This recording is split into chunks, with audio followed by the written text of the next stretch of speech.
दोस्तों नमस्कार, आदाब, अस्सलाम वालेकुम। मैं आपका दोस्त, आपका भाई सनाउल्लाह खान आप लोगों के लिए है।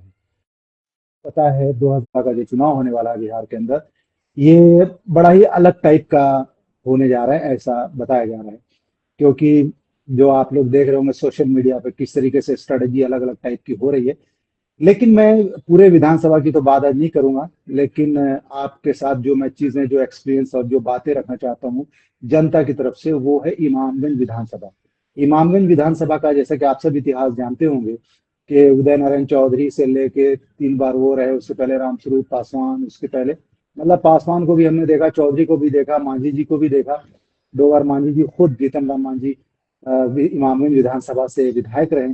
उसके बाद अभी जब उनका उपचुनाव हो गया तो वो अपनी बहू दीपा मांझी को अपनी जगह पे पेश किया और उनको भी जनता ने जिताकर भेजा। तो अब सवाल होता है कि इन सारे प्रक्रिया में, इन सारे प्रोसेस में कितना डेवलपमेंट हुआ इमामगंज विधानसभा का, जनता ये जानना चाहती है और उनका हक है। सबसे पहला होता है बेसिक चीजें, और अगर हम पूरे विधानसभा की आज तो मैं बात नहीं कर पाऊंगा क्योंकि ये बहुत लंबा टॉपिक हो जाएगा।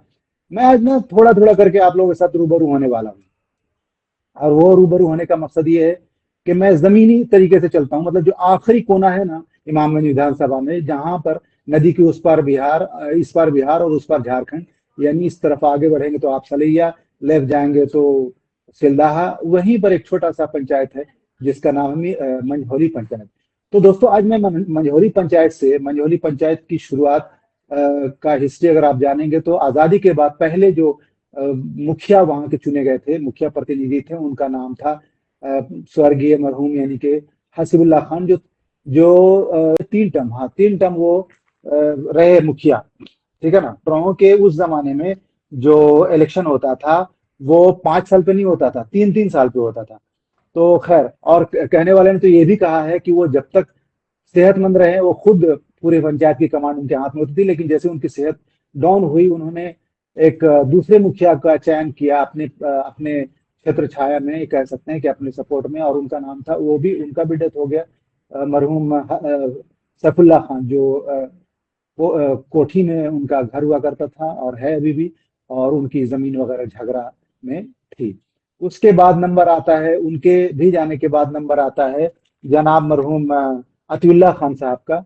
और वो भी काफी, वो तो सबसे ज्यादा लंबे टाइम में रहे, बिकॉज वो जैसे मुखिया बने, एक पंचायती राज में वहां पर कुछ ऐसा हुआ जिसमें कुछ 22 24 साल इलेक्शन ही नहीं हुआ। खैर बहरहाल वो भी मुखिया रहे। उसके बाद उनके बाद जो नंबर आता है, फिर इलेक्शन हुआ, और इलेक्शन होने के बाद उमान के मरहूम शादाब अहमद खान साहब, अल्लाह मगफिरत करे, वो मुखिया बने, और उनका भी कार्यकाल 5 साल चला। उसके बाद वापिस लोहड़ी की तरफ हम जाएंगे तो मरहूम शाहिद खान जो थे वो मुखिया बने, और उन्होंने भी 5 साल अपना कार्यकाल पूरा किया। उसके बाद नंबर आता है, फिर बीच में चीजें बहुत सारी हुई हैं, मैं शॉर्ट में ये मंझौली पंचायत की इतिहास को दोहराने की कोशिश कर रहा हूँ। उसके बाद आए टून यादव, जिनका अभी सेकंड टर्म चल रहा है, यानी कि एक बार पहले 5 साल उन्होंने कंप्लीट किया, और अभी ये 5वां साल अभी भी चल रहा है, यानी सेकंड टर्म वो मुखिया जीते। तो अब सवाल ये होता है कि इतने सारे दिग्गज लोग इस पंचायत से गुजरे, अच्छे बुरे सब तरह से, हर समाज के लोग जुड़े रहे। लेकिन सवाल ये आ रहा है दोस्तों कि जो बिहार सरकार, जो विधानसभा के विधायक कर रहे हैं नहीं कर रहे हैं सेकेंडरी चीज है, जो बेसिक चीज होती है वो पंचायत से शुरू होती है, वार्ड से शुरू होती है एक्चुअली में। और वार्ड की बात करूं अगर, तो उमान जो कानू मास्टर का घर का चौक है, वहां पे ही 2 वार्ड की जल नल योजना की टाकी देखने को मिलेगी।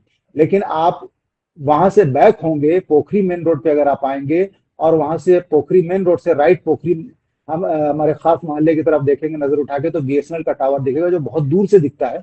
और उसके लेफ्ट, उससे पहले लेफ्ट साइड में पैक्स भवन है। उस रोड को आजादी के बाद एक बार बनाया, मालूम है आपको, वो भी ब्रिक सोलिंग हुआ था, यानी ईटा सोलिंग। और उस जमाने में नागमनी जी, मेरे को जहां तक याद है कि ये 1999 की बात है, जब झारखंड भी नहीं बना था, झारखंड सन 2000 में बना है। और उस टाइम में नागमनी जी चतरा कॉन्स्टिट्यूंसी के एमपी हुआ करते थे, और ये रामस्वरूप पासवान एमएलए हुआ करते थे। तो उन्होंने अपने फंड से कुछ लाख एक रुपया दिया था, जिसमें ब्रिक सोलिंग बहुत प्रॉपर तरीके से, मजबूती से अपना काम समझ के कराया गया था, जो आज तक वही चल रहा है। और बड़े अफसोस की बात है कि पैक्स भवन होने के बाद ओवरलोड ट्रक आती जाती है, उसकी वजह से बारिश के दिनों में ट्रैक्टर भी आता जाता, वो हालत बहुत खराब हो गई। अब तो पैदल चलने के लायक भी वो सड़क नहीं बची है। ये तो ये यहाँ का है। इसमें आप समझ सकते हैं कौन दोषी है कौन निर्दोषी, वो आप लोग के हाथ में फैसला आप लोग खुद करेंगे। मैं तो जनता की तरफ से एक बात को, इलेक्शन का माहौल चल रहा है तो एक पेश कर रहा हूँ बात। अब हम चलते हैं वापिस ओमान की तरफ। तो ओमान की तरफ आप अगर चलोगे तो ओमान बाघाडबर जिबा तरी की तरफ जाने के लिए, या नदी उस पार फकी टोली जो शाह मोहल्ला है उधर जाने के लिए, मंझौली से एक ही नदी शुरू होती है सलैया से ना, तो वो मंझौली जीरवातरी की तरफ से जाने के लिए एक पॉइंट, फिर कृष्णा एकेडमी की तरफ से जो रास्ता जाता है भट्टे की तरफ, वो 2 पॉइंट। तीसरा पॉइंट आता है हसीबगंज उमान से टूवर्ड्स मस्जिद की तरफ। मस्जिद से पहले ही ये नदी क्रॉस होती है। ये 3 पॉइंट हो गया। और चौथा पॉइंट है, चौथी क्रॉसिंग है इकबाल डी और फतुलिया डी के पास। तो ऐसे चार चार पॉइंट हैं, चार चार क्रॉसिंग है एक ही नदी के।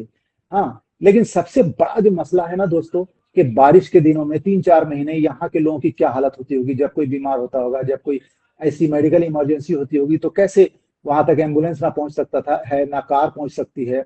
बड़ा ही मुश्किल का सामना। पीछे सबलाइन न्यूज पे एक वीडियो भी वायरल हुआ था कि एक सीनियर सिटीजन साइकिल के साथ बह रहे थे, लोगों ने उनको बचाया। ये तो वो भट्टे के पास का जो क्रॉसिंग है नदी का छलटा, वो भी छलटा भी टूट गया, बिकॉज कि वहां से इतना ओवरलोड ट्रक्स या ट्रैक्टर भट्टे से आवन जावन किया ना, कि वो जो छलटा पहली बार बना था वो भी डैमेज हो चुका है।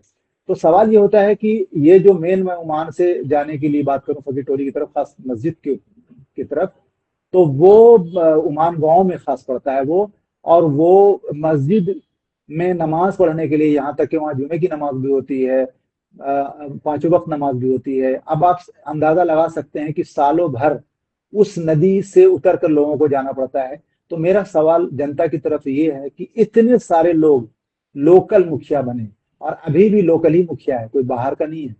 इस तरह के जो बेसिक नेसेसरी वाला काम है उसको क्यों नहीं किया गया? क्या ये इन्होंने अपना दायित्व निभाया? चाहे उस को पॉइंट से, मेरा किसी से भी जाति कोई दुश्मनी ना है, ना कोई जाति में सवाल उठा रहा हूं। मैं जो पद पे जो लोग डेजिग्नेटेड हुए हैं, सवाल जनता की तरफ से उनसे है। उनकी ये जिम्मेदारी है, क्योंकि इलेक्शन से पहले बड़े वादे किए जाते हैं कि मैं ये करूंगा वो करूंगा, लेकिन ये बेसिक चीज है, सड़क, पानी, नल जल, फिर स्कूल। तो दोस्तों आप ये समझ सकते हैं कि इतने सालों में, आजादी से लेके आज तक, मतलब 79-80 ईयर्स हो गए, इन नदी के ऊपर कोई अब तक पुल नहीं बना, ब्रिज नहीं बना। इवन अभी जो मनौली सलैया के बीच में जो आप ब्रिज देख रहे हो, वो भी एक मजबूत वाला छलटा ही है, वो भी प्रॉपर नहीं। शायद ये अभी डबल रोड होने जा रहा है, और वो सुन रहा हूँ कि टेंडर वगैरह भी हो गया है, लेकिन अल्लाह करे कि इस पर काम लग जाए और ये डबल रोड हो जाए, तो बहुत बड़ी समस्या इमामगंज विधानसभा के लोगों की सॉल्व होगी। क्योंकि जो इमामगंज से जो मंझौली सलैया तक जाने वाली है, उसके आगे जो झारखंड में जाती है बसें या लोग जो जाते हैं, उनको बड़ा ही फायदा होगा। क्योंकि जब डबल, एक बार में दो गाड़ी जब क्रॉस होना होती है, तो कई बार हादसे हुए हैं, और कई बार लोगों की जान जाते जाते बची है। तो वो डबल रोड होने से ये तो मसला हल हो जाएगा इंशाल्लाह। लेकिन ये मंझौली पंचायत की जो मैं बात कर रहा हूँ कि एक ही नदी कहाँ, अच्छा, ब्रिज कहाँ बन गया जी? झगड़ा से लेफ्ट आप टर्न करोगे, कोठी से आ रहे हो, झगड़ा लेफ्ट टर्न करोगे तो कनौदा डी में, जहां पर उस ब्रिज का उतना, मैं कहता हूँ उस डेवलपमेंट के खिलाफ बिल्कुल ना मैं हूं ना कोई जनता है, वो बिल्कुल बनता है। लेकिन जो उससे भी ज्यादा अर्जेंट है, उसका काम पहले होना चाहिए था ना। जैसे कि ओमान का, वो निहायत अर्जेंट पुल चाहिए वहां पर। और मैं जब इलेक्शन, पिछला इलेक्शन जब इसका अपना पंचायत का इलेक्शन हुआ था, उस वक्त भी बहुत आवाज उठाया था, और एजेंडा में था कि, इनफैक्ट मैंने इन सब को टेंडर में भी डलवाया भाई देव। और मैं क्रेडिट लेने वाला काम कहीं पर अभी तक तो नहीं किया कि कुछ काम हुआ है ऐसा जिसको मैं चढ़ बढ़ के वहां जाके फोटो वीडियो बना के सोशल मीडिया पे मैं अपनी बात करूं। तो मैं कोई समाज सेवा पहले दिन नहीं करने आ रहा हूँ, मेरी तो पुश्तें समाज सेवा में गुजरी हैं, आप इतिहास को समझ सकते हो। और यही वजह है जो मैं सिर्फ मंझौली पंचायत के, ग्राम पंचायत के इतिहास को दोहराने की बात कही है कि पहला मुखिया कौन, तो हसीबुल्लाह खान। हसीबुल्लाह खान कौन थे? मरहूम सनाउल्लाह खान के दादा थे। तो सेवा भाव से अगर आप काम करोगे तो बड़ा मजा आएगा। आप बाकी जो मर्जी करो, लेकिन जो अर्जेंट काम है उसको तो करना पड़ेगा। अच्छा, ये बीएसएनएल के आगे आप बढ़ेंगे तो लगभग 100 लोग मांझी समाज के रहते हैं। घर कम होंगे लेकिन लोग ज्यादा हैं, आबादी ज्यादा है। अच्छा, इसी रोड से आप पश्चिम की तरफ देखेंगे तो प्रेम पासवान के मोहल्ले की तरफ ये लोग पैदल जाते हैं आज जमाने से। शॉर्टकट, जिनको बस पकड़ना होता है बस से उतरते हैं, चढ़ते हैं। उनमें स्कूली बच्चे भी हैं, उनमें ओल्ड एज लेडीज जेंट्स भी हैं, और जिनको उधर से मेन रोड से बाइक या कार नहीं है जिनके पास, जो बस पकड़ के आना जाना करते हैं ना, वो इसी रास्ते से आते जाते हैं, उनका भी चलना मुहाल है। उसके अलावा मांझी समाज के अलावा भी आप कहेंगे तो बीसी में, यानी कि अंसारी शेख फैमिली भी वहां पर है, उनका भी घर है, उनका आना जाना कैसे होता है। उसके अलावा बीएसएनएल पे इमरजेंसी में मेंटेनेंस के लिए बीएसएनएल टावर पे गाड़ियां आती हैं फुल गवर्नमेंट ऑफ बिहार की, उसका क्या। पैक्स भवन पे जो इतनी बड़ी बड़ी पैक्स भी गवर्नमेंट ऑफ बिहार का है, उसमें इतनी बड़ी बड़ी ट्रक्स आती है, उनकी हालत तो देख लीजिए। खैर ट्रक है, ट्रक तो वो तो खराब रास्ते में भी चल जाएगा, लेकिन जो लोग पैदल चल के आते हैं वहां राशन लेने के लिए, उनको कितनी तकलीफ होती है। अच्छा, इस पूरे मोहल्ले में नल जल कहीं पर एक नल कोई बता दे तो मैं उसको इनाम जरूर दूंगा। कोई नल जल योजना वहां तक पहुंची ही नहीं है जनाब। इसका कौन जिम्मेदार है, आप सब समझ सकते हैं, और आप सबको फैसला करना है। और इस आने वाले चुनाव में आपको ये मुद्दा रखना होगा कि नल जल हर घर में क्यों नहीं पहुंचा। हाँ, और ये नीतीश कुमार ने जो बहुत हरियाली के ऊपर चलाया अभियान, वो आपसे वंचित क्यों रहा।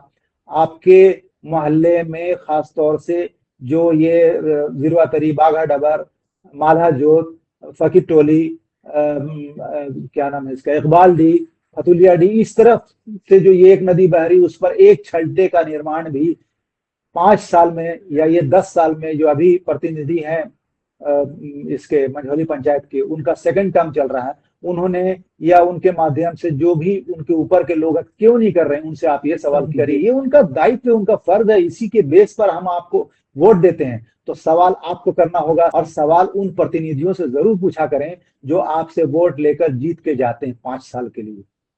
तो आज के लिए मैं इतना ही। जय हिंद, जय भारत।